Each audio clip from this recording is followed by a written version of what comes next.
Seja bem-vindo a mais uma edição do Câmara Rio Debate. Eu sou Sérgio Costa e hoje nós vamos falar sobre o racismo.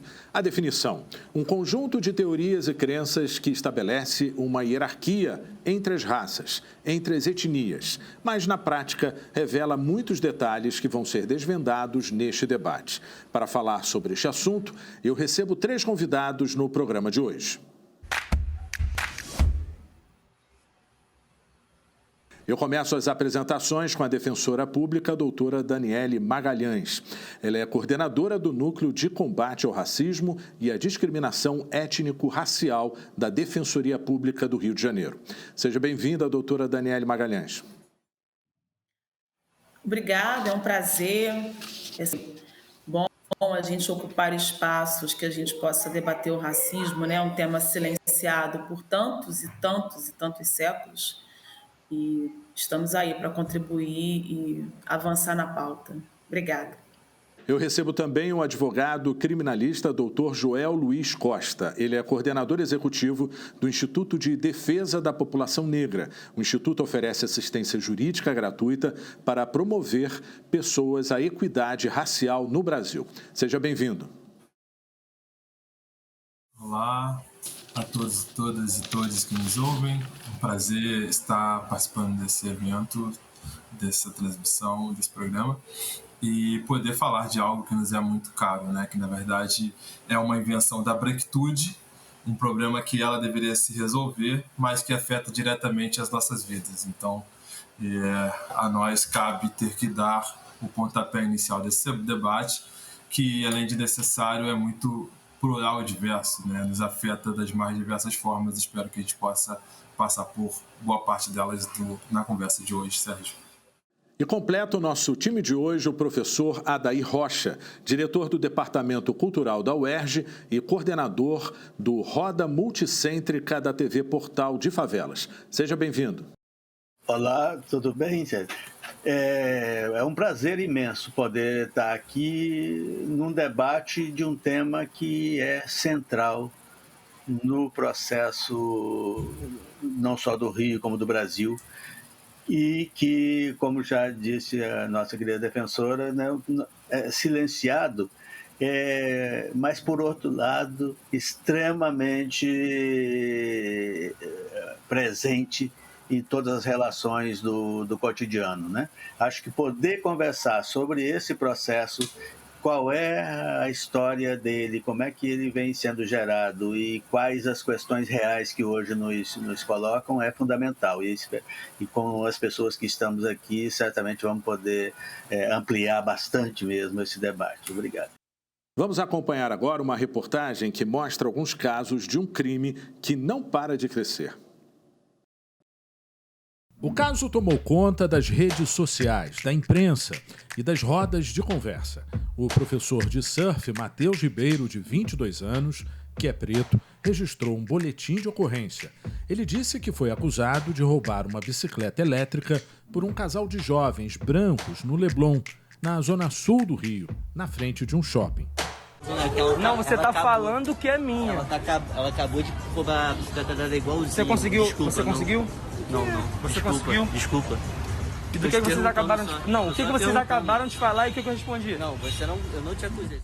Juliane Ferraz, empresária, preta de 24 anos, também foi acusada de furto, desta vez por um funcionário de uma loja de um shopping na Zona Norte. O segurança disse que ela roubou um vestido, que na verdade era da enteada dela. Juliana queria presentear a menina e tinha levado a roupa para comparar o tamanho. Foi um constrangimento horrível e eu não vou deixar passar, eu não vou me calar, eu não vou deixar pra lá. Eu fiquei com vergonha várias vezes, meio tímida de vir aqui falar, né? Mas só que não tem como, a gente não pode ter essa timidez porque nós não estamos errados, nós somos a vítima. Em Copacabana, na zona sul do Rio, o gerente de um bar, Roberto Siqueira, procurou a polícia no começo do mês. Ele contou que ofereceu 2 copos a uma cliente, que estava com uma amiga. A mulher perguntou se ele achava que ela tinha 2 bocas e o chamou de preto burro e crioulo maldito. Esses casos são apenas uma pequena amostra de um crime que, infelizmente, não para de crescer no Brasil e no mundo. Para mapear o racismo no Rio, O Instituto de Segurança Pública lançou, no final do ano passado, o dossiê Crimes Raciais.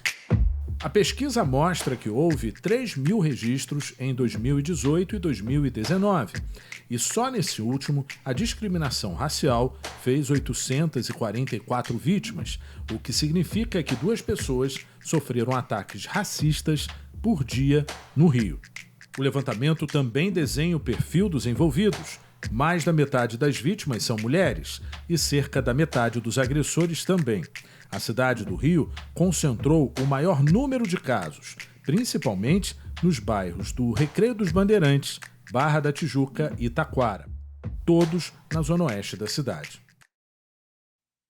Doutora Daniele, é muito comum as pessoas tentarem justificar as atitudes racistas, né? E é sempre aquela mesma desculpa. Não falei por maldade, não sabia que essa expressão poderia ofender. E a gente precisa, mais uma vez, ninguém aguenta mais explicar o significado do racismo, mas é muito importante reforçar essa ideia, né? O que é o racismo? Como ele se mostra dentro de atitudes da sociedade? Olha, Sérgio, toda a questão sobre o racismo, o problema desse silenciamento por tantos e tantos anos e séculos e tudo mais, isso gerou uma falta de letramento racial da sociedade. Então, a branquitude, que é um conceito das pessoas que não são vitimadas pelo racismo, falo vitimadas, porque o racismo como sistema de poder, ele atravessa toda a sociedade. Ele cria privilégios para um grupo, subjuga e nega direitos a outro grupo.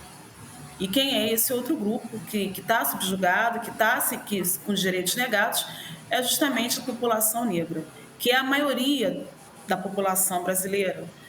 O último censo, de 10 anos atrás, já dava conta de 56%. Eu acredito que hoje, com toda a força do debate, né, a mídia abraçou o debate, olha a importância da imprensa em romper com vieses inconscientes, com imagens de controle, que infelizmente na mídia hegemônica nós ainda vemos muito. Agora, um episódio bobo, né, bobo que eu digo assim, é uma simples frase, né? Por exemplo, caçada ao bandido, criminoso, fascínora Lázaro. Olha só, a objetificação, a coisificação de uma pessoa num país que não tem pena de morte. Então, e foi morto pela polícia. A operação na favela do Jacarezinho, que o Joel vai poder falar com propriedade, porque estava em loco, vive a realidade da favela do Jacarezinho. E o que você vê? Você vê a mídia hegemônica debruçada em criar mais imagens de controle. Então, é importante aqui esse debate que a gente possa fazer em relação ao racismo para explicar às pessoas que não adianta também a gente ter representatividade em programa de reality show, por exemplo, se a gente tem um jovem negro morto a cada 23 minutos. Então, o racismo é isso, o racismo é um sistema de poder. Doutor Joel, explica para a gente como é que a gente consegue enxergar o racismo como sistema de poder, como foi mencionado pela doutora Daniele. E eu gostaria também que o senhor trouxesse informações de situações que acabam em atitudes de racismo, né? A gente sabe que são diversas formas. Tem a cor da pele, tem a textura do cabelo, tem a aparência, ou seja, onde isso é mais comum. Sérgio, trabalhar o racismo com a estrutura de poder, eu acho que é essencial partir dessa informação para que a gente encerre alguns mitos, né? Que antes da gente conseguir aprofundar, às vezes a gente tem que consertar erros de pessoas ignorantes que trazem a desinformação. Então, por isso eu vou falar, não há racismo reverso. Por que não há reverso? Porque não há o racismo enquanto exercício de poder, enquanto exercício de um poder, não há possibilidade da pessoa negra ser racista com relação a uma pessoa branca, porque não há benefício que se pode, a grosso modo, não há benefício que se possa tirar disso. Então, eu chamar uma pessoa branca de branco azedo, de leite, de qual for o adjetivo que seja, que por mais ofensivo que possa ser, aquilo não gera um instrumento, uma relação hierárquica de poder. Aquela pessoa branca não vai perder o emprego por causa disso, não vai perder ser subjugada, ser tratado como cidadão de segunda classe. E dentro dessa estrutura de poder se opera as microagressões de racismo do dia a dia, né? Então, aí a critério de exemplo, vou usar um caso, inclusive, que vivenciei no último sábado, em que eu participei de um evento do grupo Prerrogativas, em que todas as pessoas foram apresentadas pela sua estratégia profissional. O ministro Aires Brito, a Eugênia, a procuradora, o José Wagner, que é um artista. Enquanto a mim, eu fui apresentar um advogado que se formou com a ajuda do pai, ex-traficante de drogas. Então, toda a minha trajetória profissional, intelectual e acadêmica foi subjugada, foi aniquilada, foi deixada de lado para apenas me resumir ao homem negro com uma história peculiar que está aqui dividindo a tela com a gente. Isso tem um nome muito específico, tem 2 nomes, né? Aliás, esse é o racismo operando, e tem uma questão muito específica a ser abordada, que é o epistemicídio, que é matar, que é aniquilar a nossa produção de conteúdo, conhecimento, vivência, expertise, informação e tudo mais. Então, essas mais variadas formas que o racismo opera no dia a dia que mostram o quanto ele não é apenas uma palavra. Não é simplesmente chamar alguém de macaco e falar, mas por que? Macaco é um bicho tão legal. Isso é coisificar, é objetificar, e a doutora Denise já passou muito bem sobre isso. O costume da analogia da pessoa preta com o macaco não é porque o macaco é isso ou aquilo, que é alto ou baixo, pequeno ou grande. É a animalização, é tirar da pessoa negra a possibilidade de ser encarada como um humano, a desumanização da pessoa negra. Todo o esquétipo e toda a construção e a incidência, as consequências do racismo dialogam diretamente com a desumanização e a objetificação da pessoa preta. Perfeito. Professora Adair, por que esse é um tipo de crime tão difícil de ser combatido, né? Como já foi pontuado, as vítimas formam 56%, né? A maioria da nossa população. Há um racismo estrutural, ou seja, por detrás disso, há um pano de fundo cultural da nossa sociedade? Claro que essa questão me parece assim, fundamental, e ela está relacionada absolutamente com o que vem sendo levantado aqui no debate, né? Eu acho que é importante frisar que há um processo de escravização presente hoje. Quer dizer, esse processo, né, que faz a sociedade ficar dividida, né, e que do ponto de vista econômico, né, fica mais fácil de dividir, você tem que perceber cada vez mais como é que esse processo histórico se consolida. Na verdade, o fato de você ter 1/3 da cidade, por exemplo, do Rio de Janeiro, morando em favelas, e a maioria das pessoas negras, né, estão morando, não só morando nas favelas, mas elas habitam também a maior parte dos espaços prisionais, né? Isso tem uma sequência que aparentemente é como se ela fosse natural, né? Eu queria até que o Joel me ajudasse a perceber isso, né? Quando aconteceu agora a chacina no Jacarezinho, em que possivelmente a gente possa chamar, né, de capitães do mato que acabam entrando fardados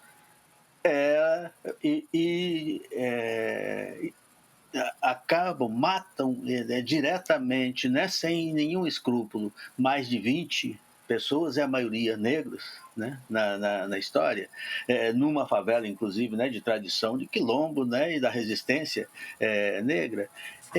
Quando é falado da mídia dita hegemônica, né, o que é melhor chamar de comercial, né, ela diz assim, a operação policial matou mais de 20 bandidos. E com isso, como se isso fosse normal. A sociedade já entendeu isso porque a partir desse pressuposto que existe, né, na sociedade, que bandido bom é bandido morto. Quer dizer, que forma que você vai ter, e eu queria chamar a atenção para isso, né? Como é que, do ponto de vista da comunicação e do ponto de vista da cultura, que processo de construção da normalidade do racismo. Quebrar, por exemplo, essa dicotomia favela-asfalto passa a ser algo importantíssimo, né? Por quê? Porque é na multicentralidade da cidade que você vai perceber onde é que está a potência, onde é que está a fragilidade do conjunto da cidade. E que cada favela ou cada território, né, da cidade, ele tem a potência e tem a fragilidade que não é daquele lugar, é do conjunto da cidade. Mas a mídia vai mostrando de tal forma que é como se no asfalto tivesse o bem e na favela tivesse o risco, tivesse o crime, tivesse o mal, e é assim que são mostrados nos noticiários cotidianos. Então, acho que todas essas questões, elas acabam caindo quase que naturalmente numa maioria da população negra, né, que está colocada historicamente, e aí, como eu estava dizendo antes, né, com a continuidade da escravização ainda hoje. O Câmara Rio Debate vai para um breve intervalo e nós voltamos em instantes. Não saia daí. O Câmara Rio Debate está de volta e hoje nós estamos falando sobre o racismo. Para isso, eu recebo aqui no programa a defensora pública Daniele Magalhães, o advogado Joel Luiz Costa e o professor Adair Rocha. Bom, nós vamos agora ouvir um depoimento gravado pela vereadora Tainá de Paula sobre o tema. Eu e um grupo de assessores meus, nós sofremos uma abordagem policial recentemente aqui no Rio de Janeiro, que foi alvo, enfim, de muita reverberação nas redes sociais, nos meios de comunicação, vincularam muito esse debate, que é um debate que se faz com muita urgência nesse contexto de ódio, nesse contexto de racismo institucional. Acho que o primeiro ponto que a gente precisa apontar é como nós qualificamos o debate da segurança pública e os nossos agentes policiais. O fato é que mesmo eu me identificando como parlamentar, mesmo nossos assessores se identificando, a atitude foi muito belicosa e eu duvido muito que esta atitude seria a mesma numa área da Zona Sul, com pessoas brancas, num território de classe média alta ou classe alta da cidade. É claro que existe um racismo institucional estabelecido, porque, na verdade, existe um racismo estrutural que organiza as relações humanas e sociais dessa forma. O inquérito foi aberto, ainda está em curso, os policiais foram identificados e nós estamos aguardando quais serão os desdobramentos. Foi dado para nós um prazo de 30 dias, o prazo ainda está em curso, mas tenho certeza que vamos chegar no final dessa discussão com um grande recado, que nós precisamos melhorar as abordagens e as operações policiais e entender que nós precisamos preparar essa corporação para o grande desafio que é lidar com a segurança pública, mas também lidar com as questões de raça, classe e gênero. Quero fazer aqui uma referência que, infelizmente, meu caso não é isolado, né?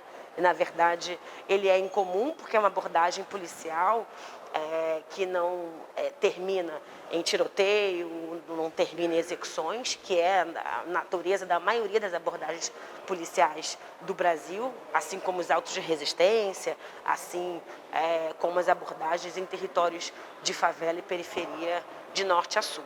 Quero fazer menção, claro, ao caso do Matheus, ao caso de várias pessoas negras que são abordadas cotidianamente de forma belicosa, de forma raivosa e de forma discriminatória. Eu acho que, como figura pública, meu trabalho é quase que pedagógico, da gente discutir racismo, da gente discutir raça, da gente discutir o lugar do negro do Brasil e entender que todos esses debates são muito importantes e urgentes na construção de uma outra democracia, de um outro modelo de segurança cidadã, de inserção de negros e negras nas estruturas de segurança pública e no debate das instituições. Doutora Daniele, ouvindo então agora o depoimento da vereadora Tainá de Paula sobre o tema, eu trago alguns números do Instituto de Segurança Pública. Por exemplo, 844 pessoas foram vítimas de racismo em 2019. A gente sabe que muitos números essa estatística às vezes fica subnotificada, né? Ou seja, muitas pessoas acabam não chegando a denunciar esse tipo de crime, né? E as mulheres são as maiores vítimas. Elas ficam entre 40 e 59 anos. Como é que a senhora faz uma leitura desses números? Olha, Sérgio, esse número é um número, obviamente, irreal, porque o racismo ele é extremamente presente, mas é aquilo, a falta de letramento racial, por exemplo, a concentração desses casos na capital, muito provavelmente, é porque na capital a gente tem uma delegacia especializada de combate a crimes de intolerância e crimes raciais. Então, é a DECRAD, que fica na Lapa, na Rua do Lavradio. Foi aprovado um projeto de lei que amplia essa especializada para outras partes do Rio de Janeiro, né? Para outros municípios, enfim. Eu acho que o número maior de mulheres é porque acaba que as mulheres dão aso, né? Assim, há uma descrença também, né, da população, principalmente a população negra, que é vista como marginalizada, melhor dizendo, de ver alguma chance de justiça, de comparecer para fazer um registro de ocorrência, porque algumas vezes as pessoas são humilhadas. Olha, isso aí deixa para lá, isso não aconteceu, segurança está trabalhando, a funcionária é igual a você, pô, está na relação, deixa isso, vai prejudicar a vida da pessoa.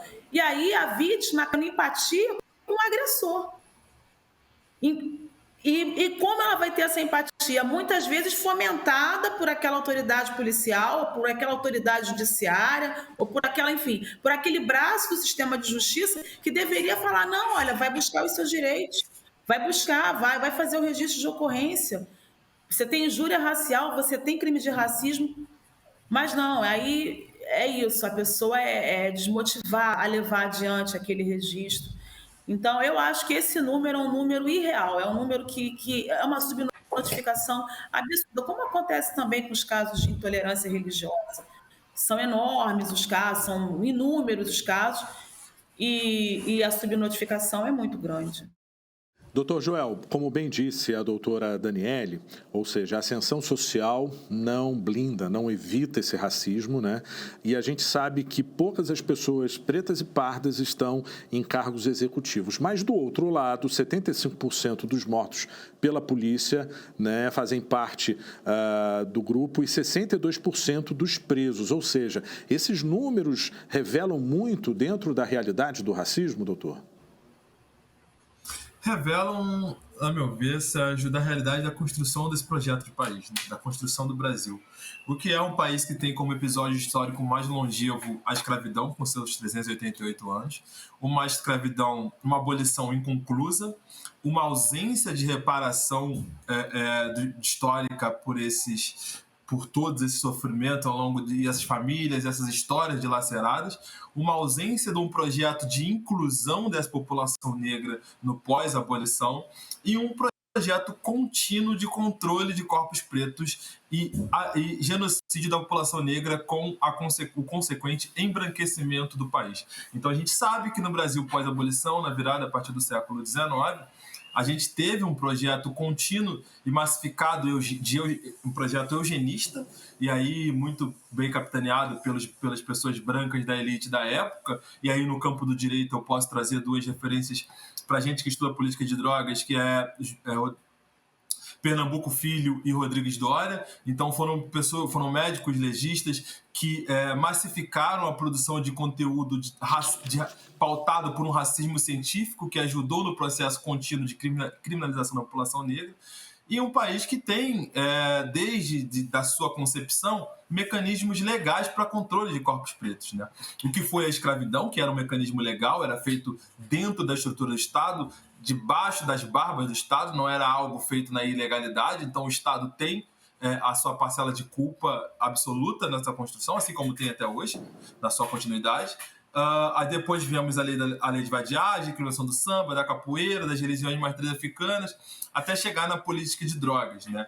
Por mais que as drogas e a lei de drogas seja, né, pode ser aplicada a toda e qualquer pessoa da sociedade brasileira, mas a gente sabe que dentro da seletividade penal, na hora em que a estrutura do sistema de justiça criminal escolhe contra quem ela vai operar, e aí ela dá ao playboy do Leblon o benefício da dúvida e a possibilidade de ser encarado como usuário, e ao moleque do Jacarezinho a sentença de execução de morte, muito bem aceita pelo tecido social. Onde eu quero chegar é que o racismo, e a gente chegar hoje num nível de 75%, aí no Rio a gente tem muito claramente que a média é entre 7 a 8 pessoas de cada 10 que morrem, a média histórica recente, de 7 a 8 de cada 10 que morrem executados pelas forças de segurança pública são pessoas pretas, 62% no Rio, no Brasil, são de pessoas presas, são pessoas negras. Um estudo da Defensoria Pública do Estado do Rio de Janeiro de 2019 aponta que na audiência de custódia, de cada 10 pessoas que entravam